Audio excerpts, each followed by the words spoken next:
बिस्मिल्लाहिर्रहमानिर्रहीम। अस्सलाम वालेकुम स्टूडेंट्स, क्या हाल है? उम्मीद करता हूँ आप सब खैरियत से होंगे। आज का जो हमारा चैप्टर है जो हम आज पढ़ेंगे वो है वैल्यू चेन, वैल्यू मॉडल। ठीक है, तो इसके बारे में हम स्टडी करेंगे कि ये क्या कहती है हमें, और ये किस तरह से हमारे बिजनेस को इम्प्रूव कर रही है, किस तरह से हमारी प्रोडक्ट्स को बेहतर बनाती है, और किस तरह से हमारी किसी भी ऑर्गेनाइजेशन की कॉस्ट सेविंग करती है। तो बेसिकली जब भी हम किसी बिजनेस की बात करते हैं तो बिजनेस का मतलब यही होता है कि हम कस्टमर को कोई चीज़ दे रहे होंगे और इन रिस्पॉन्स हमें उसका रेवेन्यू जनरेट होगा। ठीक है, जिससे हम अपने बिजनेस को मजीद बेहतर बना सकते हैं या रन कर सकते हैं। लेकिन उन सारी चीज़ों के पीछे हमारे पास या किसी भी ऐसा बिजनेस जो कि कामयाब हो, उसके पीछे सेटिस्फाइड कस्टमर्स का हाथ होता है। ठीक है, तो सेटिस्फाइड कस्टमर्स जो है वो कैसे हम गेन करेंगे, वो तरीकाकार भी वैल्यू चेन हमें हेल्प करता है इस चीज़ को देखने के लिए, और या इन चीज़ों को भांपने के लिए। इसके अलावा वैल्यू चेन जो है हमें ये बताएगा कि भाई हमें कौन से प्रोसेसेस जो है बिजनेस के वो एलिमिनेट कर देने चाहिए, कौन से जो है वो रखने चाहिए ताकि हमारी प्रोडक्टिविटी इंक्रीज हो और इम्प्रूवमेंट्स किए जा सकें। ठीक है, कैपेसिटी जो है प्रोडक्टिव मटेरियल्स की वो ज़्यादा हो, कॉस्ट सेविंग का जहाँ पे मैक्सिमम हो सके वो चीज़ें देखनी चाहिए। तो वैल्यू चेन वैल्यू मॉडल जो है वो बेसिकली पोर्टर ने क्रिएट किया था। आपने इसकी 5 फोर्सेस मॉडल जो है वो मैंने ऑलरेडी मेरी एक वीडियोस लेक्चर्स में ऑलरेडी पढ़ा हुआ है, 5 फोर्सेस मॉडल। तो वो आप देख सकते हैं, और ये उसी के ये समझ लें कि ये भी उसी के पार्ट समझ लें, एक तरह का है। तो स्टार्ट करते हैं। Value chain analysis relies on the basic economic principle of advantage companies are best served by operating in sector where they have a relative productive advantage compare to their competitors. क्या होता है कि जब आप competition में आते हो तो आपको कोई बेहतर प्रोडक्ट ही निकालनी पड़ती है। ठीक है, जब आप कंपटीशन में हो, जैसे कि मोबाइल फोन हमारे मार्केट में देखें तो बहुत ज़्यादा कंपटीशन में है। वीवो है, आ गया ओप्पो है, आईफोन है, सैमसंग है, और भी कई तरह के मोबाइल फोन हैं जो मार्केट में आए हैं। टेक्नो आ गया हुआ है, इस तरह से मीन्स के कई, इन्फिनिक्स भी है। हर तरह के जो डिफरेंट कंपनीज जो हैं वो दे रही हैं, अपने प्रोडक्ट्स लॉन्च कर रही हैं और बेहतर से बेहतर फीचर्स दे रही हैं, कम प्राइसेस में दे रही हैं। ठीक है, और बैकएंड पे जो रॉ मटेरियल है वो भी चाइना का यूज हो रहा है मोस्टली, और वहाँ से ही इंपोर्ट किया जा रहा है और फिर असेंबल करके लोगों को दिया जा रहा है, वगैरह वगैरह।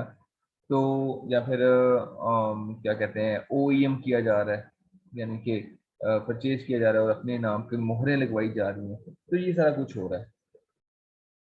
तो ये वैल्यू चेन जो है बेसिकली क्या करता है, ये आपके कंपटीटर्स के लिहाज से आपको देखता है कि आपकी क्या रिलेटिवली क्या प्रोडक्टिव एडवांटेज आपको मिल रहा है अपने कंपटीटर्स के हिसाब से। ये भी चीज़ें देखने को मिल रही है। इसके अलावा साइमल्टेनियसली कंपनी जो है वो खुद को देखती है कि भाई वो क्या कर रही है, कौन सी वैल्यू जो है, क्या चीज़ कस्टमर को डिलीवर कर रही है, और क्या बेस्ट वैल्यू जो है उनके कस्टमर्स रिसीव कर रहे हैं उनसे। ठीक है, तो इसके अलावा हमें जब हम वैल्यू चेन एनालाइज करते हैं तो इसमें हम करते क्या हैं बेसिकली, हम लोग अपने जो कंपनीज के जो प्रोसेसेस हैं उनको देखना, आइडेंटिफाई करना शुरू कर देते हैं कि वो कैसे हैं, किस तरह के हैं।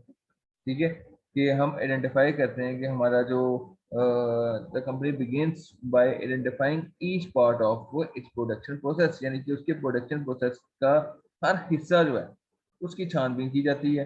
ठीक है, और देखा जाता है कि कौन से स्टेप्स जो हैं वो एलिमिनेट किए जा सकते हैं या बेहतर किए जा सकते हैं ताकि इम्प्रूवमेंट्स जो हैं वो की जा सकें।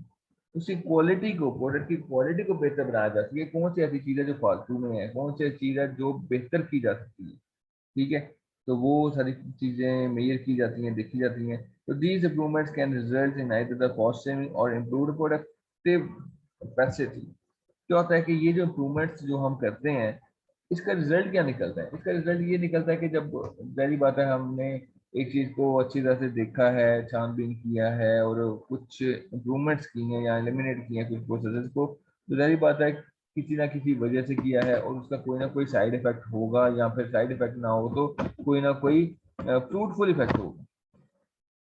ठीक है। तो उस लिहाज से हमने ये चीजें देखनी है। और इसमें हम ये देखते हैं कि these improvements can result either as cost saving और improved productive capacity, कि आपकी कॉस्ट सेविंग होती है और आपकी कैपेसिटी जो है, प्रोडक्टिव कैपेसिटी है, वो बढ़ जाती है। तो एंड रिजल्ट जो है वो हमें ये मिलता है कि the customer drive the most benefit from the product from the cheapest cost. क्या होता है कि कस्टमर को फायदा मिलता है, वो चीपेस्ट कॉस्ट में आपको चीजें मिल रही होती है, which improve the company's bottom line in the long run, यानी कि ये लॉन्ग रनिंग के लिए बहुत अच्छा है, किसी कंपनी के लॉन्ग रनिंग के लिए बहुत अच्छी चीज है। ठीक है। नेक्स्ट आगे हम देखते हैं कि वैल्यू चेन होता क्या है। ठीक है। वैल्यू चेन क्या है, कहाँ यूज होता है, किस तरह से यूज होता है, ये देखा हमने, लेकिन है क्या ये, दिला क्या, किस चीज का नाम है। So to understand how to conduct a value chain analysis, a business must first know what is a value chain. ठीक है। तो इससे पहले कि आप अपनी कंपनी का वैल्यू चेन करें, ठीक है, आप कोई भी केस स्टडी इस मामले में पकड़ सकते हैं, देख सकते हैं कि वैल्यू चेन कैसे है, किसी कंपनी ने अपना वैल्यू चेन मॉडल कैसे क्रिएट किया या वैल्यू चेन किस तरह से की, तो इस पर केस स्टडीज भी हैं। तो वो भी आप देख सकते हैं कि किस तरह से उसने बेहतर किया खुद को, क्या ऐसे मामला थे, कौन से ऐसे प्रोसेसेस थे, कौन सी गलतियां थी जो वो कर रहे थे, जो उन्होंने खत्म की वैल्यू चेन के बाद, और वो बेहतर हो गए। तो ये सारी चीजें, तो हम यहाँ पे इसकी डेफिनेशन की तरफ बढ़ रहे हैं, डेफिनेशन जानने की कोशिश करते हैं कि डेफिनेशन क्या कहती है। Value chain is a full range of activities including design, production, marketing and distribution businesses go through to bring product or services from conception to delivery। क्या है कि ये बेसिकली वैल्यू चेन जो है ना, वो एक फुल रेंज एक्टिविटीज की, आपके पास जो है ना मल्टीपल एक्टिविटीज होती है ना, जब आप प्रोडक्ट बनाते हो तो आपके पास सबसे पहले आप उसकी प्लानिंग करते हो, प्लानिंग के बाद आपको सबसे पहले तो आइडिया होता है, आइडिया के बाद आपके पास प्लानिंग होती है, प्लानिंग के बाद आप डिजाइन करते हो, फिर प्रोडक्शन में लेके जाते हो, फिर मार्केटिंग करते हो उसकी, मार्केटिंग करने की जब प्रोडक्शन हो जाती है तो उसके बाद मार्केटिंग की जाती है, मार्केटिंग के बाद आपकी डिस्ट्रीब्यूशन की जाती है डिस्ट्रीब्यूशन सेंटर्स पर, ताकि आपकी चीजें बिकना शुरू हो जाए। तो बिजनेस जो है वो आमतौर पे क्या होता है, go through to bring a product और service from conception to delivery. Basically concept से आपकी डिलीवरी तक का जो सफर है वो वैल्यू चेन कहलाएगा, उसके अंदर जो एक्टिविटीज आती हैं वो वैल्यू चेन एक्टिविटीज है। ठीक है। यानी आपके आइडिया से जो आप डिलीवर कर रहे हो प्रोडक्ट को, मीन्स कि आपके पास कभी आया आइडिया कि मैं एक मोबाइल फोन सेल करता हूँ या एक मोबाइल फोन क्रिएट करता हूँ, तो आपने मोबाइल फोन क्रिएट करने का जो आइडिया वो लिया और उस पर काम करना शुरू किया, और फिर आपने एक कंपनी बनाई, उसके प्रोसेसेस रखे, उसके डिफरेंट प्रोसेसेस और ऑपरेशंस को मेंटेन किया, वगैरह वगैरह करते करते आप लोगों ने प्रोडक्ट बना ली, और प्रोडक्ट की मार्केटिंग की, मार्केटिंग करने के बाद आपने सेल करना शुरू कर दिया और डिलीवरी कर दी। और सिर्फ बात यहाँ पे खत्म नहीं होती, डिलीवरी के बाद सपोर्ट भी होती है। ठीक है। तो सर्विसेज भी प्रोवाइड करनी पड़ती हैं after selling. So for companies that produce a goods, the value chain start with the raw materials used to make their products and consist of everything that is added to it before it's sold to a consumer।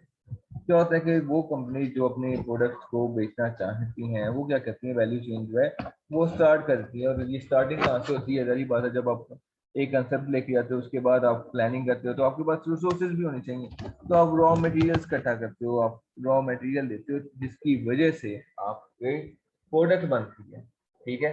जरी बात है, product हवा में तो बनेगी नहीं, कोई ना कोई चीज बनेगी, मोबाइल है तो मोबाइल की केसिंग के लिए, मोबाइल के प्रोसेसर्स के लिए, रैम के लिए, कैमरास, ये सारी चीजें आप रॉ मटेरियल जो है वो इकट्ठा करेंगे। ठीक है। और फिर इनकी असेंबली करेंगे, वट एवर कोई भी काम करना वो कर सकते हैं।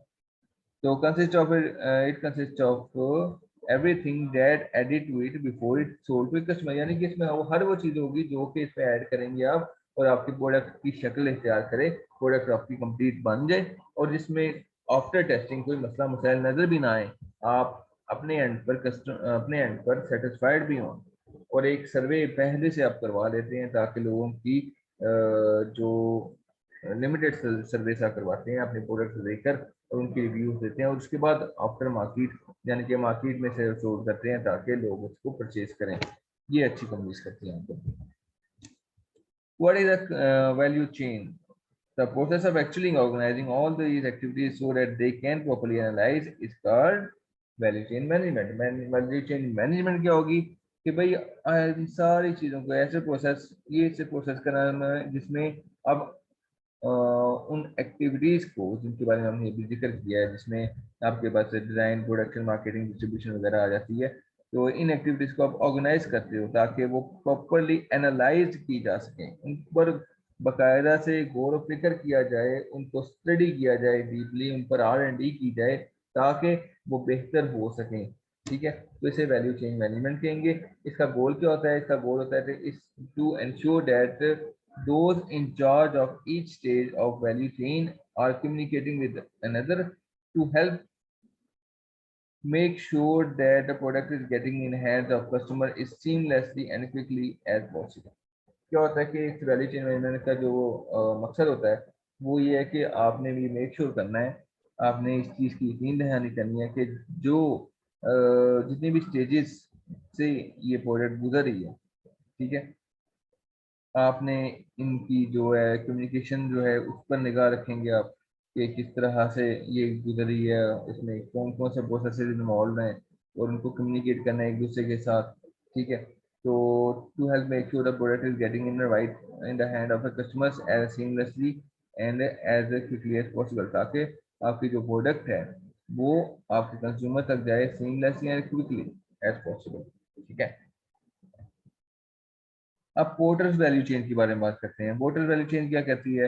मीन्स के जो इसने बताया था Harvard business school Michael E portal जो है वो उसने पहली बार जो है ये वैल्यू चेन का कोई कंसेप्ट है वो डिलीवर किया था। ठीक है, इसके 5 फोर्सेज भी हैं, वो भी याद रखिएगा। इन्होंने 5 फोर्सेज जो हैं वो डेवलप किए थे एंड इसी पर आपको एक क्वेश्चन भी आया था वैसे। and a company is used to figure out how well they can compete in the current marketplace। ठीक है, इसमें क्या होता है कि बहुत से बिजनेस या कंपनी जो है वो चेक करती हैं कि भाई वो किस तरह से अपने करंट मार्केट प्लेस में compete कर रही हैं। 5 फोर्सेस में यही था ना कि आप कंपटीशन में कहाँ पे लाई कर रहे हो, आपको कौन से थ्रेट्स हैं, आपके जो इनकमिंग जो आ रहे हैं कंपटीटर्स आ रहे हैं वो कैसे हैं, आपकी सप्लायर पावर कैसी है, आपकी बाइंग पावर कैसी है, वगैरह वगैरह, ये सारी चीज़ें आपने देखी थी। तो ये चीज़ है। And first discuss the value chain concept in this book, यानी ये बुक का रेफरेंस दे दिया आपको इसने। नेक्स्ट आगे बात करते हैं value chain. What is value chain क्या कहती है? Competitive advantage can not be understood by looking at the firm as a whole. वो क्या कहते हैं कि कंपनी की एडवांटेज जो है यानी कि कंपनी का जो फायदा है हम उसको समझ नहीं सकेंगे सिर्फ फर्म को एज ए होल देखने से, यानी कि पूरी पूरी फर्म को एक निगाह से देखने से आपको नहीं पता चलेगा क्या है। आपको मुख्तलिफ एक्टिविटीज के अंदर जा जा के देखना पड़ेगा। ये नहीं कि आप फर्म की प्रोडक्ट देख लो कि हाँ ये बहुत अच्छी है, ठीक है, इट्स ओके, ऐसा नहीं है। आप एज ए होल नहीं देख सकते। पोर्टर कहता है कि भाई आपने डिस्क्रीट एक्टिविटीज जो है फर्म्स के अंदर जो परफॉर्म हो रही है, जैसे कि डिजाइनिंग है, जैसे कि प्रोड्यूसिंग है, जैसे कि मार्केटिंग है, जैसे कि डिलीवरिंग है, जैसे कि स्पोर्टिंग है, इन सारी एक्टिविटीज को आपने डीप डाउन देखना है, अंडरस्टैंड करना है और देखना है कि एक वर्किंग कैसी है। ठीक है, इसके अलावा each of these activities can contribute a firm's relative cost positions and create a basis for differentiation। यानी इनमें से हर जो एक्टिविटी है वो क्या करती है? वो कंट्रीब्यूट कर रही है आपकी कॉस्ट पोजीशन को। ठीक है, मीन्स कि कहीं ऐसा तो नहीं कि आप ऐसे प्रोसेस से काम कर रहे हैं जो महंगा पड़ रहा है, आप वही काम किसी सस्ते प्रोसेस के थ्रू या किसी सस्ते काम किसी उसी क्वालिटी का काम और वही काम जो है किसी और ऑल्टरनेटिव वे में भी कर सकते हो जो आपको सस्ता पड़ा। तो इस तरह से आप अपनी प्रोडक्ट की जो कॉस्ट है वो कम कर सकते हो, नीचे लेकर आ सकते हो। ठीक है, तो ये सारी चीजें each of these activities can contribute to firm's relative cost position, यानी कि इनमें से सारी एक्टिविटीज जो हैं वो कंट्रीब्यूट कर रही होती हैं कॉस्ट को। ठीक है, कॉस्ट की पोजिशनिंग को। और यही चीजें जो हैं वो बेसिस बनती हैं डिफरेंशिएशन की, यानी फर्क की बेसिस भी बनती है। ठीक है, कि क्या फर्क निकला। According to lean marketing, Porter suggests that activities within organization add value to its services and products, ठीक है, that the company produces। मैं दोबारा पढ़ता हूँ. Porter suggest that activities within organization add value to its services and products that the company produces, and that all of these activities should be done at optimum level if the organization is to gain any real competitive advantage. तो कहता है कि अगर भाई कोई company real advantages चाहती है या रियल कम्पिटिटिव पोजीशन चाहती है, तो क्या होता है कि ये जो एक्टिविटीज हैं इनकी तरफ तो जाना पड़ेगा. और क्योंकि ये जो है एक्टिविटीज ये आपकी सर्विसेज पर जो आप प्रोवाइड कर रहे हैं, यानी कि प्रोडक्ट सेल करने के बाद सर्विसेज भी तो होती है ना. ठीक है, ये नहीं कि प्रोडक्ट सेल कर दिया उसके बाद अल्लाह हाफिज, प्रोडक्ट क्या और हम नहीं जानते. पर ऐसा कुछ नहीं है. आपने प्रोडक्ट सेल करनी है, जैसे कि अगर सर्विस सेंटर्स होते हैं, जैसे कि मोबाइल फोन की सर्विस सेंटर्स हैं, किसी वॉशिंग मशीन को देखें तो वो सर्विस सेंटर है, एसी लेते हैं तो उनकी सर्विस सेंटर्स है, वगैरह वगैरह. तो सर्विसेज भी प्रोवाइड करनी है ताकि मेंटेनेंस वगैरह की जा सके इन चीज़ों की. ठीक है, तो ये क्या करते हैं कि ये वैल्यू ऐड करते हैं आपकी सर्विसेज एंड प्रोडक्ट पे जो कि कंपनी प्रोड्यूस कर रही है आपकी. ठीक है, और ये सारी एक्टिविटीज जो हैं वो ऑप्टिमम लेवल पर रन हो रही होती हैं ताकि ऑर्गेनाइजेशन जो है वो रियल कम्पिटिटिव एडवांटेज हासिल कर सके. And if they are running efficiently the value obtain should exceed the cost of running. क्या होता है कि अगर ये चीज वो एफिशिएंटली रन कर रहे हो तो जो वैल्यू उनको मिलती है वो exceed कर जाएगी the cost of running them. For example, customer should return to the company and transact freely and willingly. कि कस्टमर जो है वो हंसी खुशी आपको वो रिटर्न कर देगा.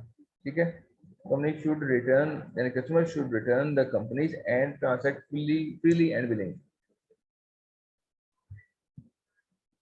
अब ये जो पोर्टर चेंज है, पोर्टर्स वैल्यू चेंज जो है, इसकी कुछ एक्टिविटीज हैं. एक को हम कहते हैं प्राइमरी एक्टिविटीज और एक को कहते हैं हम सेकेंडरी एक्टिविटीज. ठीक है, या sport activities, sorry not secondary, sport activities.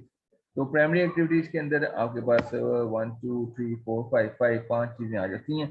ठीक है, और स्पोर्ट एक्टिविटीज के अंदर आपके पास 1 2 3 4 चीजें रहती हैं. ठीक है, तो इससे पहले कि मैं आपको इस चीज के बारे में समझाऊं, I want to show you a diagram जिससे आपको मैं समझाना शुरू करूं ताकि आपको बड़ा मजा आए इन चीजों को समझने में. ठीक है, तो ये एक वो डायग्राम है जिसको आपको मैं इंशाल्लाह अभी आपको समझाता हूं, तो उम्मीद करता हूं कि आपको अच्छे से समझ आएगी and I will try my best कि आपको अच्छा प्रेजेंट कर सकूं. तो इसमें ये है कि आपको एक एग्जांपल देता हूं स्टार्टिंग में. ठीक है, जब भी आप किसी इस चीज को बढ़ाने के लिए ना, मैं आपको एक छोटी सी एग्जांपल दे रहा हूँ रियल टाइम की, कि जैसे जब आपको किसी इंसान से मिलते हो नॉर्मली तो आप लोग क्या देखते हो. पहली बात है आप उसकी फिजिकल अपीयरेंस देखोगे. फिजिकल अपीयरेंस देखोगे कि क्या पहना हुआ है उसने, बाल उसके कैसे हैं, हाथ उसके कैसे हैं, ड्रेसिंग उसकी कैसी है, फिजिकल अपीयरेंस कैसी है, फेस पे स्माइल है या नहीं है. ठीक है, आप सारी अपीयरेंस देखते हो उसकी. एक बंदे को जज कर रहे होते हो जब आप दूर से देखकर, तो आप उसकी फिजिकल अपीयरेंस देखते हो. उसके बाद आप पूरी तौर पे जज कर लेते हो कि इस बंदा इस टाइप का हो सकता है, इस टाइप का हो सकता है, इस टाइप का हो सकता है, या ये क्या है. अब देखें दो बंदे आपके सामने आते हैं, एक आता है आपके पास सूटेड बूटेड होके और एक आता है आपके पास फटे पुराने कपड़ों में. तो आप पूरी तौर पर पहचान जाते हो कि एक जो है वो फकीर होगा और एक जो है वो ठीक ठाक आदमी है, इंसान है, और वेल्दी एक इंसान है. तो आपने ये कैसे जज किया. आपने जारी बात है फिजिकल अपीयरेंस देखी है कि एक बंदे के कपड़े फटे पुराने हैं, खराब हैं, और एक के बड़े सूटेड बूटेड है, तो he is from high class family and he is a poor person. तो आप पहचान सकते हो इस चीज को फिजिकल अपीयरेंस से. ठीक है, और एक फिर उसके बाद जब तक आप उस बंदे से बात नहीं कर लेते उस वक्त तक आपको को एग्जैक्ट वैल्यूज का नहीं पता चलता. ऐसा ही है, नॉर्मली आपके पास आप नॉर्मली घर से बाहर निकलते हो आपको 100 तरह के लोग मिलते होंगे, लेकिन जब तक आप किसी के बारे में राय कायम करनी हो ना, तो आपको उससे कांटेक्ट में आना पड़ता है. आपको उससे मिलना पड़ता है, आपको आपको उससे बातचीत करनी पड़ती है। तो बातचीत करने के बाद,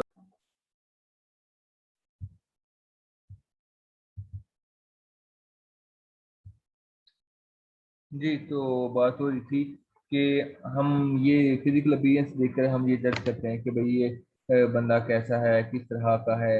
और उसके बाद जब आप बात करते हो उस बंदे से, तो बात करने के बाद आपको पता चलता है कि ये बंदे की वैल्यूज कैसी हैं, ये बंदे की सोच कैसी है, उसकी नेचर कैसी है, वो क्या सोचता है, अच्छा है या बुरा है, बंदा कैसा है। तो ये चीज़ें जो हैं ये आपको चीज़ें आपको बेटर करती हैं, काफ़ी क्लियर कर देती हैं कि what are you thinking about, and आप अगले बंदा जो है वो आप पर क्या असर छोड़ रहा है। ठीक है।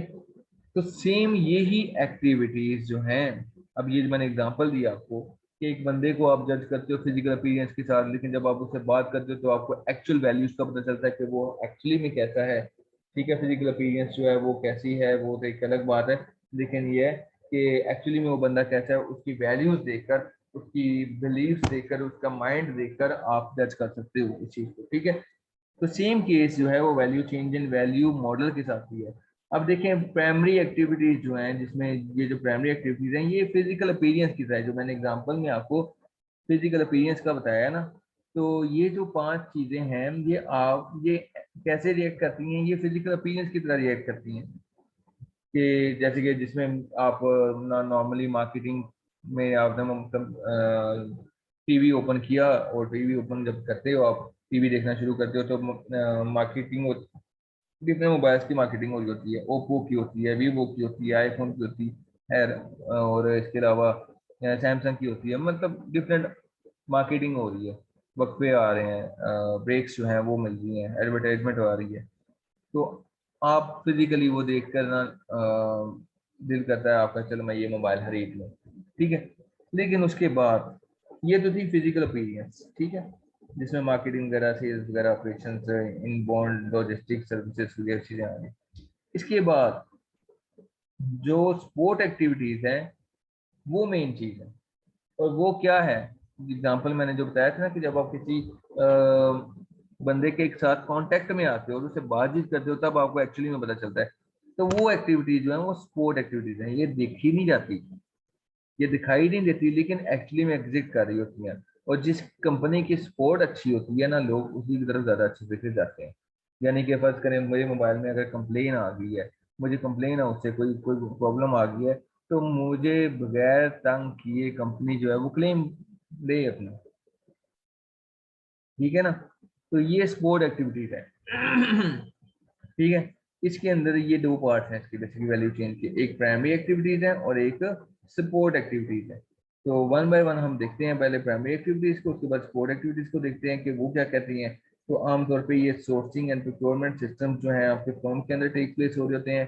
फर्म्स की वैल्यू चेन इसीलिए बन रही है, और ये जो मार्जिन एरिया जो आपको नजर आ रहा है इसके बारे में मैं आपको बताऊंगा। तो कस्टमर रिलेशनशिप मैनेजमेंट सिस्टम भी है यहाँ पे अलाउ हुआ है। तो इससे पहले मैं आपको बताऊं इन दो चीज़ों के बारे में कि प्राइमरी एक्टिविटीज क्या है और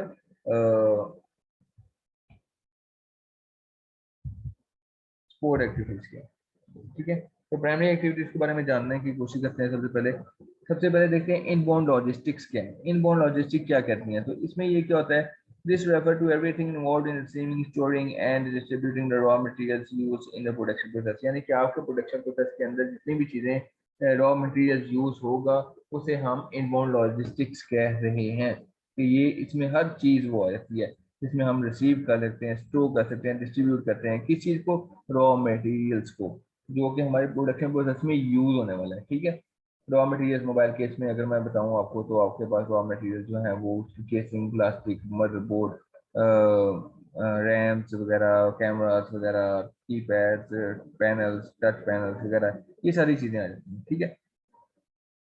तो ये रॉ मटेरियल्स हैं। ठीक है। तो आप ये रिसीव करते हो, डिस्ट्रीब्यूट करते हो रॉ मटेरियल्स को, फिर इसको प्रोडक्शन प्रोसेस के अंदर से गुजारते हो। फिर आगे बात करते हैं ऑपरेशन। ऑपरेशन क्या है, इसमें क्या है, रॉ मटेरियल जो है आपका ना, या रॉ प्रोडक्ट जो है उसको फाइनल प्रोडक्ट में कन्वर्ट किया जाता है। मीन्स कि यहाँ पे एक्चुअली काम हो रहा है। इसमें ऑपरेशन में कोई एक ऑपरेशन नहीं है, इसमें सीरीज ऑफ ऑपरेशन होते हैं। या पैरेलल ऑपरेशन हो रहे होते हैं, मतलब कि एक तरह का ऑपरेशन नहीं है, कई तरह के ऑपरेशन हैं। ऑपरेशन मीन्स कि वो काम जो एक्चुअली में हो जाता है या हो रहा होता है, एक्चुअली में इम्प्लीमेंटेशन में होता है। मीन्स कि आपने एक कंसेप्ट दिया था कि मुझे ये करना है, अब आप उस चीज को इम्प्लीमेंट कर रहे हो, यू आर डूइंग दिस, तो ये ऑपरेशन कहलाएगा। आप रॉ मटेरियल्स को, रॉ प्रोडक्ट्स को फाइनल प्रोडक्ट में शिफ्ट कर रहे हो, आप उस पर काम कर रहे हो। कंपनी ने उस पर काम शुरू कर दिया है। जैसे कि अगर आप, मैं कहता हूँ कि एक वेबसाइट बनानी है, तो वेबसाइट बनानी है तो जब मैं बनाना शुरू कर दूंगा तो उससे बोलेंगे कि डेवलपमेंट है या ऑपरेशन हो रहे हैं, ठीक है। तो इस तरह से आउटबाउंड लॉजिस्टिक्स हैं। This is the distribution of final product to a consumer. क्या होता है कि जब आपकी फाइनल प्रोडक्ट बन जाती है तो आपने, जरी बात है, कंज्यूमर को डिस्ट्रीब्यूट भी तो करना है। जो कंज्यूमर्स आप करते हैं, जिनमें आके प्रोडक्ट सेल करना है, उस तक आप डिस्ट्रीब्यूट करते हो, ठीक है। तो डिस्ट्रीब्यूशन के बाद आपके पास मार्केटिंग एंड सेल्स आ जाती है। मार्केटिंग एंड सेल्स में क्या होता है कि ये स्टेज जो है, इसमें आप एडवर्टाइज करते हो अपने प्रोडक्ट को, प्रमोशंस करते हो। देखिए, आप जो मोबाइल फोन की आए दिन प्रमोशन हो रही होती हैं, टिकटॉक पे भी हो रही होती हैं, फेसबुक पे भी हो रही होती हैं, टीवी पे भी हो रही होती हैं, आपके मोबाइल फोन पे भी आपको इश्तेहार वगैरह नजर आने शुरू होते हैं, एडवर्टीजमेंट नजर आती है। तो ये advertisement, promotion, sales force organisation, selecting distribution channels वगैरह के, आप इसमें डिस्ट्रीब्यूशन चैनल्स को सिलेक्ट करते हो, फिर प्राइसिंग डिसाइड करते हो क्या प्राइस होनी चाहिए, फिर आप मैनेज करते हो कस्टमर रिलेशनशिप्स को of the final product to ensure it is targeted to correct consumer groups.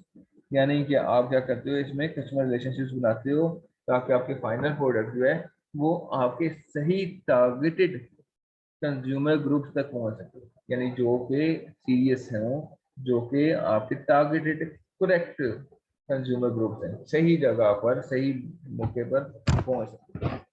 तो सर्विसेज में क्या है कि this refer to the activities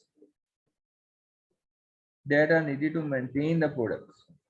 ये क्या है, ये सर्विसेज क्या है, ये सर्विसेज जो हैं, इसमें वो एक्टिविटीज आती हैं जो कि आपके प्रोडक्ट को मेंटेन करने के लिए यूज की जाती हैं, ठीक है। Perform products is, it is these activities that are needed to maintain the product's performance after it has been produced. This stage includes things like installation, training, maintenance, repair, warranty and after sales services. इसमें क्या होता है भाई, इसमें वो activity है जिसमें आप प्रोडक्ट को मेंटेन करने का जिम्मेदारी लेते हो, यानी ठेका ले लेते हो। मीन्स कि आप सर्विसेज प्रोवाइड करते हो, ठीक है। तो विदाउट सर्विसेज यूँ समझने के ना होने के बराबर है कोई भी चीज।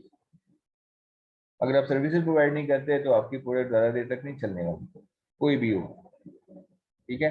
तो this refer to activity that are needed to maintain the product performance after it has produce, यानी कि जब आप प्रोडक्ट बना देते हो उसकी परफॉर्मेंस को मेंटेन करने के लिए, उसकी कारकर्दगी को बेहतर बनाने के लिए आप लोग लगे रहते हो, उसके लिए काम करते रहते हो। इसमें आपके पास इंस्टॉलेशन आती है, किस जगह पे जाकर आपने इंस्टॉल करना है किसी चीज़ को, ट्रेन करते हो आप अपने कस्टमर्स को भी, और इसके अलावा अपने स्टाफ को भी मेंटेनेंस करते हो, रिपेयर करते हो, वारंटी देते हो और आफ्टर सेल सर्विसेज भी प्रोवाइड कर देते हो। तो ये सर्विसेज में आता है। इसके बाद हम बात करते हैं सपोर्ट एक्टिविटीज की। Support activities help the primary function and compromise the following. यानी क्या होता है कि सपोर्ट एक्टिविटीज जो है वो आपके प्राइमरी फंक्शन को सपोर्ट कर रही होती हैं, ठीक है, हेल्प कर रही होती हैं।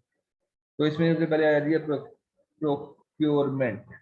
This is how the raw material for the product are obtain. ये बता रहा था कि भाई आपने रॉ मटेरियल कहाँ से लेना है, कैसे लेना है, किस तरह से आप तक पहुंचेगा, ये प्रोक्योरमेंट है, ठीक है। प्रोक्योरमेंट क्या होगी, आपने रॉ मटेरियल्स तो जरी बात है कहीं से उठाना ही है, कहाँ से लेंगे, किस कॉस्ट पे लेंगे, किस तरह से लेंगे, ऑब्टेन कैसे करेंगे, कौन से डिस्ट्रीब्यूटर से लेंगे। आपको याद होगा कि हमने सप्लायर्स, ये जो 5 फोर्सेज है इसमें हमने देखा था बायर्स, बायर पावर की, ठीक है, या सप्लायर पावर की बात की थी। तो इसमें रॉ फैक्टर, रॉ मटेरियल जो है, जारी बात है, हम किसी सप्लायर से उठाते हैं तो वो उसकी पावर भी होगी कोई, ठीक है। यानी सप्लायर पावर जो होती है कि वो किस दाम में आपको चीज़ें दे रहा है। अगर तो उसे मिलती जुलती चीज़ें और भी सप्लायर प्रोवाइड करें हैं तो वो नखरे नहीं दिखाएगा जो आपका सप्लायर है। और अगर सिर्फ एक ही बंदे के पास या दो ही बंदों के पास डिस्ट्रीब्यूशन है तो फिर वो अपनी मनचाही कर सकता है, अपनी मर्जी से कॉस्ट को इंक्रीज डिक्रीज कर सकता है। तो ये बायर, ये सप्लायर पावर की बात है, ठीक है। तो यहाँ पे प्रोक्योरमेंट में क्या होता है कि हम रॉ मटेरियल्स को इकट्ठा करते हैं, लेकर आते हैं अपने प्रोडक्ट्स को बनाने के लिए, ठीक है। तो जाहिर बात है वो सप्लायर से ही लेंगे। तो टेक्नोलॉजिकल डेवलपमेंट की बात करते हैं। नेक्स्ट टेक्नोलॉजिकल डेवलपमेंट में क्या होता है कि technology can be use across the board in the development of a product including in the research and development stage. क्या है कि जारी बात है टेक्नोलॉजी डेवलपमेंट, टेक्नोलॉजी जो है वो यूज होगी आपके प्रोडक्ट की डेवलपमेंट के अंदर, जिसमें आप R&D भी करते हो, ठीक है, जिसके अंदर R&D भी होगी। R&D क्या होता है? Research and development. Research and development के न्यू न्यू चीज़ों को हम बीच में लेकर आते हैं अपने, देखते हैं कि भाई मार्केट के अंदर क्या चल रहा है, या कस्टमर क्या डिमांड कर सकता है, या इन फ्यूचर क्या करेगा, तो हमें वो चीज़ें पहले से ही अपनी चीज़ में लेके आनी चाहिए। कुछ चीज़ नई इनोवेट कर देना R&D कहलाती है। इसके अलावा in how new products are developed and design and process automation, कि किस तरह से न्यू प्रोडक्ट्स को हमने डिजाइन करना है, डेवलप करना है और प्रोसेसेस को ऑटोमेट करना है। नेक्स्ट आगे बात करते हैं ह्यूमन रिसोर्स मैनेजमेंट की, जो कि बड़ी इंपॉर्टेंट है इस मामले में। There are the activities involved in hiring and retaining the proper employees to help design, build and market the product। Human resource management में क्या है भाई? इसमें वो सारी एक्टिविटीज हैं जो कि इन्वॉल्व होती हैं हायरिंग करने में, रिटेनिंग करने में, यानी किसकी रिटेनिंग करने में? एम्प्लॉयज, ठीक है। एम्प्लॉयज यानी कि सारी बात है, आप लोग वर्कर हायर करते हो, लोग हायर करते हो, मैनेजर्स हायर करते हो, प्रोडक्ट मैनेजर्स हायर करते हो, वगैरह वगैरह, ये सारी चीजें हायर करते हो ना। इसलिए हायर करते हो ताकि आपकी प्रोडक्ट जो है वो सक्सेसफुली कंप्लीट हो सके। तो उसके लिए ह्यूमन रिसोर्स तो चाहिए होगी, लोग तो चाहिए होंगे जिन्होंने काम करना है, वर्कर्स तो चाहिए होंगे। तो वर्कर्स को लेकर आना प्रॉपर स्किल्स के साथ, ये ह्यूमन रिसोर्स का काम है, HR का काम है, HR का। तो HR मैनेजमेंट जो है वो लेकर आती हैं और जरूरत पड़ने पर उनकी ट्रेनिंग भी करवा देती हैं। इसके अलावा वो प्रॉपर हायरिंग करती हैं और रिटेन करते हैं कि प्रॉपर एम्प्लॉयज़ को, ताकि वो हेल्प कर सकें डिज़ाइनिंग में, बिल्डिंग में, मार्केटिंग, प्रोडक्ट, इन सारी चीज़ों में। फर्म्स का इंफ्रास्ट्रक्चर की बात करते हैं तो फर्म का इंफ्रास्ट्रक्चर क्या है? This refer to the organisation structure and its management, planning, accounting, finance and quality control mechanism. Form infrastructure वो है, वो यूँ समझ लें कि वो काम है जिनके थ्रू ऑर्गेनाइजेशन जो है वो खड़ी नहीं रह सकती, ठीक है। जैसे कि अगर किसी भी ऑर्गेनाइजेशन में मैनेजमेंट ही नहीं है, प्लानिंग ही नहीं है, या अकाउंटिंग ही नहीं है, तो वो कब तक सर्वाइव कर सकती है? फाइनेंस ही नहीं है और क्वालिटी कंट्रोल मैकेनिज्म भी नहीं है। तो यानी कि quality control mechanism, financing mechanism, accounting mechanism कि कौन आ रहा है, कौन जा रहा है, कितने पैसे आ रहे हैं, कितने जा रहे हैं, कहाँ जा रहे हैं, किस जगह जा रहे हैं, प्लान करना, चीज़ों को प्लान करके चलना, मैनेजमेंट करना अपने तरीके से, ये सारी चीज़ें जो हैं ये प्रमुख इंफ्रास्ट्रक्चर में आती है, ठीक है। Accounting, finance, planning, quality control, ये सारे वो चीज़ें हैं। तो ये आपका वैल्यू चेन